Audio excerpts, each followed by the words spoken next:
Ever since a young boy, I've wanted magical powers. I want to be able to bend spoons with my mind and make my ex-wife love me back. If you're watching this, Melissa, please call me.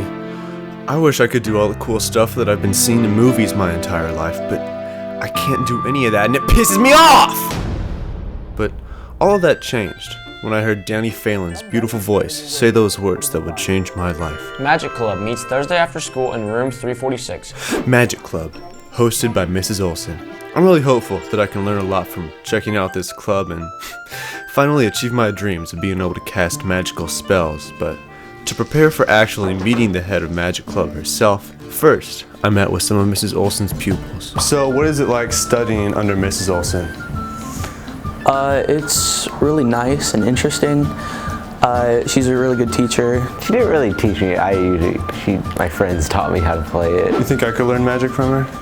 Probably, yeah. What's the most impressive thing you can do in terms of magic? Probably get lucky. I could probably win a game by just using a precon while everybody else has a lot stronger of a deck. Okay, cool. And then what are your top 3 spells of all time? My top 3 spells? Yeah. The goblin. Yeah, the goblin deck. And then I think I summoned at the same time 47. 47 goblins? Oh my god. So, but then I lost that game. Oh my god. Because when they got 47 goblins. You think that's 47? I think now would be a good time to mention the fact that I have some trauma when it comes to the goblins. Oh my god. They're here. They're breaking down the door. Ah! And then what are your top 3 spells of all time? My top 3 spells? Yeah.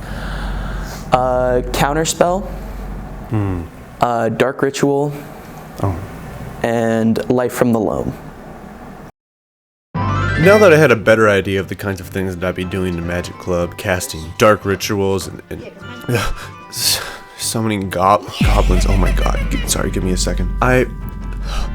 I finally felt ready to meet Mrs. Olsen. Magic Club is about playing Magic: The Gathering, but it has kind of expanded to include all kinds of card games.